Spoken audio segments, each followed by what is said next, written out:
बिस्मिल्लाहिर्रहमानिर्रहीम। अस्सलाम वालेकुम। मैं हूं बुशरा सदीकी और आप देख रहे हैं मेरा यूट्यूब और फेसबुक चैनल। केपी कल फिर खून में नहा गया। बाजोड़ में कई जानें चली गईं और हम वही बेहिसी की तस्वीर बने बैठे एक दूसरे का मुंह तक रहे हैं और सोच रहे हैं कि ये हो क्यों रहा है, ये करवा कौन रहा है और क्यों करवा रहा है।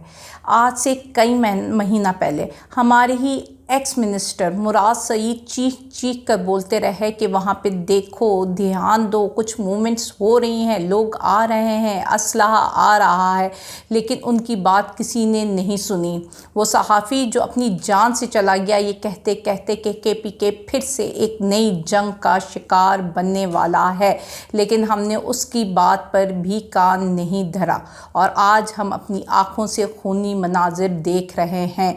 आज फिर से हमारी लाशों पे सियासत हो रही है। हम हमेशा अपनी लाशों का सौदा करते आए हैं।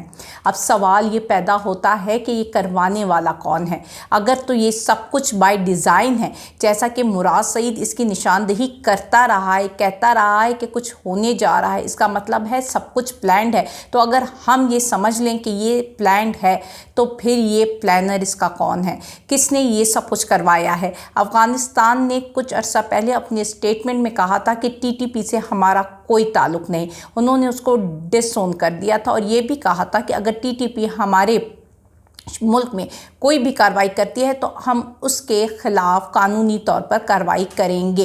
अब सवाल ये पैदा होता है कि केपीके में इतना इजी एक्सेस इन लोगों को कैसे मिल गया। कोई उठकर खड़ा होकर तो ब्लास्ट नहीं कर देता ना कि कोई बैठा हुआ है और अचानक उसका दिल चाह के जी 4 लोगों को मार दूं और उसने 4 लोगों को मार दिया। नहीं, ये इतना आसान काम तो नहीं है। इसके लिए पूरी प्लानिंग होती है, इसके लिए आपको असला देना होता है, कहाँ से आ रहा है, कितनी रुकावटें पार करके वो यहाँ तक पहुँचता है, तो कौन ऐसा है जो तमाम सहूलतकारी करता है, वो कौन शख्स है, वो कौन सा हाथ है जो पाकिस्तान को नुकसान पहुंचाने पर तुला हुआ है। ये वही केपीके है जो आज से अगर हम 2 साल पहले की भी बात कर लें तो वहाँ पे अमन था, शांति थी, तरक्की थी, सियाहत तरक्की करी थी और अचानक ही अचानक वही केपीके खून की होली में नहा रहा है। अब सवाल तो वहीं पे है, वही सवाल जो अरशद शरीफ जाते जाते कर गया, अपनी जान से चला गया, लेकिन उसका सवाल आज भी वहीं खड़ा है। मुराद सईद जो है अपनी ज़िंदगी बचाने के लिए इधर इधर छुप रहा है, कभी इस जगह तो कभी उस जगह, लेकिन सवाल आज भी वहीं स्टैंड कर रहा है कि ये क्यों हो रहा है और ये कौन करवा रहा है।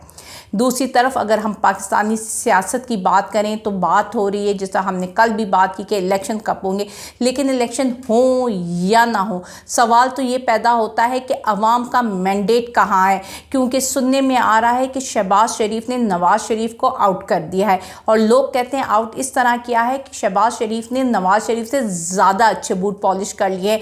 तो इसका मतलब ये क्लियर मैसेज आप इस मुल्क के लोगों को दे रहे हो कि तुम्हारे मैंडेट की कोई औकात नहीं है, तुम वो जो ठप्पे लगाते हो, वो जो अंगूठे लगाते हो, उसकी कोई हैसियत नहीं है। होता वही है जो बंद कमरों में बैठे लोग चाहते हैं, हुकूमत वही करता है जो ज़्यादा अच्छा बूट पॉलिश कर सकता है।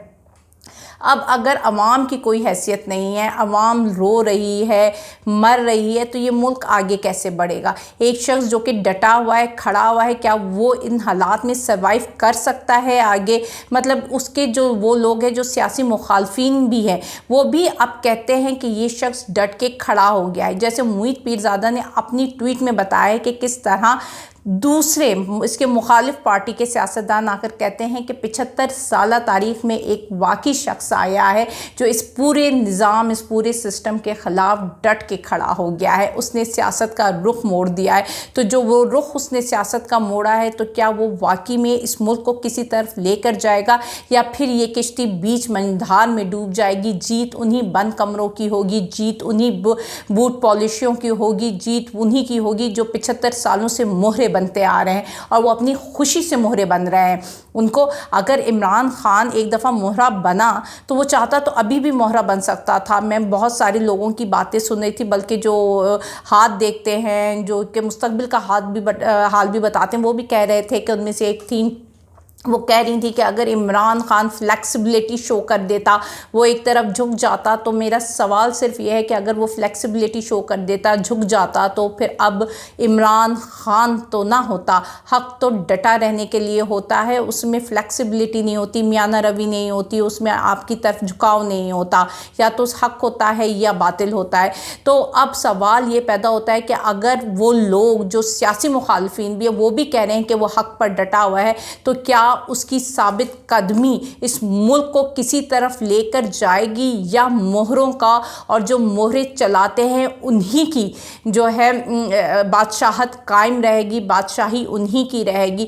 کیونکہ آپ 75 سالہ تاریخ میں نے اپنے پچھلے ویلاگ میں بڑے اچھے سے یہ بات ایکسپلین کی تھی کہ جو یہ آپ کا ہوتا ہے نا، جو آپ کو مہرے بناتا ہے، تو وہ اگر آپ کو مہرے بھی اس لیے بناتے ہیں کہ آپ خود ولنگ ہوتے ہو مہرہ بننے کے لیے، مطلب کوئی اٹھا کر آپ کو نہیں اپنی بات منوا سکتا، اصل میں آپ اپنے مفادات کے لیے اس کے ہاتھوں کا مہرہ بنتے ہو، اور انہی لوگوں نے اس ملک کا بیڑا غرق کر دیا ہے۔ اب بات الیکشن سے آگے کی ہے، بات ہے عوام کی، بات ہے اس ملک کی بقا کی، بات ہے حق اور سچ کی۔ دیکھنا ہے کہ حق جیتتا ہے کہ باطل جیتتا ہے، دیکھنا یہ ہے کہ عوام جیتتی ہے یا اشرفیہ جیتتی ہے۔ اس کے ساتھ ہی مجھے اجازت دیجیے گا، اللہ حافظ۔